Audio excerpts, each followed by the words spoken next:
I'm not afraid of dying. I just don't want to be there when it happens. That's a quote from Woody Allen. Is this how you feel about death? Is this how I feel about death? Hi, it's Margaret Maloney, and welcome to Season 3 of the Death Dhamma podcast. I'm so glad you're here, and I'm so appreciative that you are part of my community. And yet, I seek not to be attached to the idea of the podcast or even to the idea of our community. And that's our topic this season: attachment, clinging, and aversion. What happens when we really want something? What happens when we really don't want something? And what does it do to our suffering and dissatisfaction? Let's dive in and find out a little bit more with today's episode. When it is time to prepare for your final moments, what will be on your mind? Many people fear leaving behind unfinished business, unfulfilled dreams, or unresolved conflicts with loved ones when they die. They may also worry about the impact their death will have on their loved ones, such as leaving them with financial burdens, or emotional distress. For some, the fear of death may be rooted in a fear of the unknown or uncertainty about what happens after death. Ultimately, the fear of leaving behind a legacy or not making a significant impact on the world can also be a concern for some individuals. And yet, we know from the teachings that the best peaceful death comes from having none of these concerns at the time of death. I intend to live forever or die trying. That's a quote from Groucho Marx, whose last words were allegedly, "Die, my dear? Why, that's the last thing I'll do." And you know what? Depending on what you believe, he was technically correct. Also, he wasn't a Buddhist.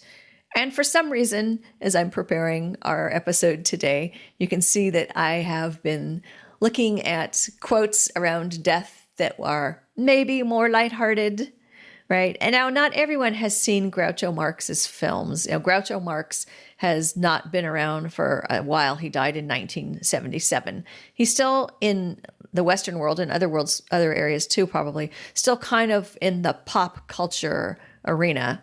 He had bushy black eyebrows, a thick mustache, a cigar always hanging out of his mouth. And he was always making these, like dry observations.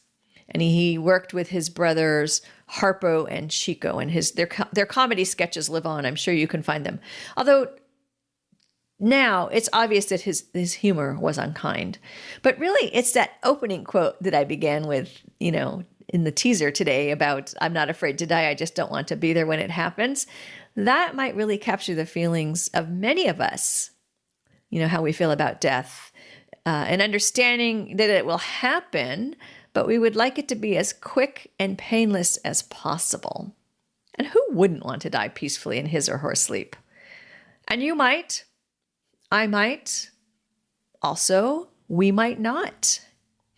When it comes to death and fear of death, this podcast, the column I write for Buddhist or Global, and both my books, Carpooling with Death, How Living with Death Can Make You Stronger, Wiser, and Fearless, and Sitting with Death, Buddhist Insights to Help You Face Your Fears and Live a Peaceful Life, they were all inspired by my understanding or my belief that it was not my own death that I fear, but the death of the ones who were closest to me. And of course they died. And simply stating that it was difficult, that's really an understatement. I cannot be grateful enough for the Buddha's teachings and my practice. That is what really gave me the resilience I needed to move forward. Today, in this journaling episode of the Death Dhamma podcast, I wonder, when I'm dying, if I'm aware that I am dying, what will I have a hard time letting go of? And if I do die in my sleep, as I age and move more closely toward my final day, what will be my challenges? What will I worry about? What is it I'm going to try to hang on to? Just a couple of episodes ago, in episode 15 with Olivia Barham, we talked about how reassuring it could be if we were able to accept death as a gift. And in that analogy, we acknowledge that when you reach out to accept a gift, if you are already holding on to something, you have to let that something go, set it aside, put it down, so that you can accept the gift with at least one, but hopefully both hands, right? And to have a peaceful death, we need to let go. Also, to have a peaceful life, we need to let go. You would think that with a lifetime of opportunities to let go, that as we get closer to the finish line, we would be better at letting go. Now, in our last episode, I shared with you the story of my parents' friend who found release after speaking with each of his siblings. And then I read an excerpt from Anguttara 6.16, the Nakula Sutta. Remember, Nakula's mother is trying to calm her dying husband by walking him through some of his fears. Her ability to earn an income after he dies, whether or not she'll remarry, whether or not she'll continue her Buddhist practice. And after she identifies each fear, she assures him that it's going to be okay. And she tells him why, how she'll be able to handle that situation. She reminds him of her strength in various areas. And she also reminds him that death is more painful for one who is worried, and that the Buddha advises against worry at the time of death. All the more important for us, what a reminder to become death ready, to know that death is coming and to prepare for it at both the spiritual and the mundane level, to have our lives in order as much as possible. And that way, when the time comes, some of these fears will not surface. And it's also important to realize that death will come when it comes, and we may not have everything in order. And still, we want to find peace. And that comes from practicing now and practicing as much as possible during our final moments. Or, if you are the one sitting with the dying, to help that dying person in a way similar to Nakula's mother. She helped her husband recognize and do away with, a certain list of fears. And if there is an item that's out of order, because it's possible that there will be, so you could be sitting with someone and helping them let go, and there could be something that's, not squared away yet. You don't want to lie or give false hope to the dying person, but perhaps remind him or her of the strength and capability of those left behind to handle whatever needs to be handled. Because that's what needs to happen. Still, I'm not feeling certain about all of it in terms of what it is exactly I will have a hard time with. And that's not because the answer is that I'm 100% ready to let go. I know better. I'm just a person in this world finding my way like everyone else. I know that whenever my time comes, I'm leaving something unfinished. Now, I'm comfortable with this idea. And you know what? I actually kind of hope I leave something unfinished because it means I was able to be somewhat active. Even if what I left unfinished was just a sentence, I was doing something, right? I was able to do something. I do think that I will be concerned about the people I love and what will happen in their lives. Not because I think they cannot function without me. That's crazy. Of course they can. They functioned before they met me. They'll function after. It might be more of, what we call FOMO, right? Or fear of missing out. And it reminds me of, my father, right? He went through terminal cancer. We've discussed this before. And he knew. And I remember one day visiting him, and we were sitting at I think it was at the breakfast table. We were having breakfast. And he started asking me some questions about, things I was working on in my life. And one of those things was, my degree. I was working on my PhD at the time, and I hadn't finished. And he was curious about, where I was going to go and where I was going to place my emphasis and what would I do after I finished the degree. And it was a nice discussion. And I realized that he was asking me those questions because he knew he wasn't going to be there when I got to a certain point. We both knew it. And so he wanted to know. He wanted to have an idea of where I was headed. What direction might my life take after he was gone? Not that either of us knew for certain or could control it, but of the areas that he knew I was working on, like what was I going to do and where was it going to go? And, what did I see myself working on next? And that type of thing. And so it was a good discussion.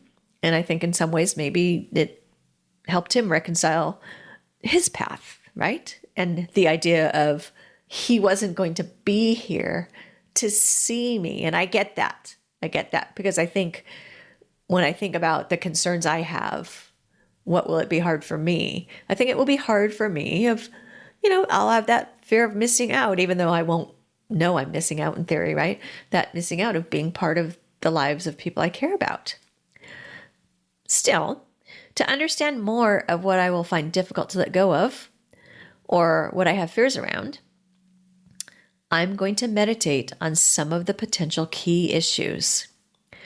What will the lives of my closest friends look like? Who will take care of my pets? I have 2 cats. What's going to happen to them? Assuming I still have 2 cats when I die, right? Who will know to update and eventually dismantle my websites and some of my professional things? Should my books live on? What should happen with that? You can see I'm building a list. And while some of these things on my list might seem to lack depth, once on the cushion or in walking meditation, I truly believe that these are the entry points that are going to lead me to examine other concerns. And those other concerns that seem to pop up randomly, that is probably where my real resistance and clinging lives, is behind some of these things. Or so I think. It's an experiment. And if you try it, if you try this type of contemplation, I hope you let me know about your experience and what has worked for you in this situation. I have realized that in a way, I've come full circle. When the people who are closest to you are gone, you recreate your life. At least I did. And if you ever find yourself in that position, I hope you do too, because you know what? You're not the one who died. And unless you become a solitary person, cut off from everyone, in that new life, there's going to be new relationships, new people you love and care about.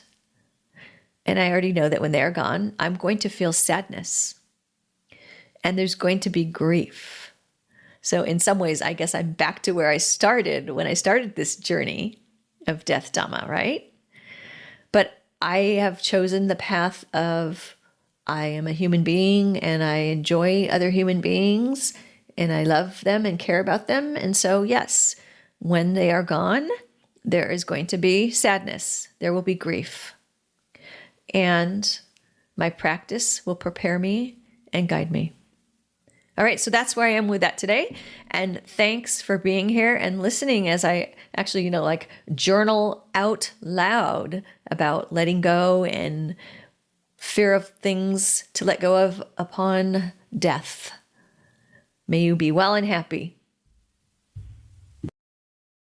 I would love to hear from you, your thoughts, your suggestions, your own stories about attachment. So follow this link, I'm going to read it to you in a minute here, to leave me a 90-second message with your ideas and suggestions. You can go to https://www.speakpipe.com/death_Dhamma_podcast. I suppose you could also just use your favorite search engine to say SpeakPipe Death Dhamma Podcast. And there you can record an audio message for me. And be sure to come over to margaretmaloney.com. That's MargaretMeloni.com and join the community. You've been listening to the Death Dhamma Podcast with your host, Margaret Maloney. Thank you so much for being here. Come find me on margaretmaloney.com, MargaretMeloni.com. And until we meet again, may you be well, may you be happy, may you be at ease, and may you be free from suffering. Bye for now.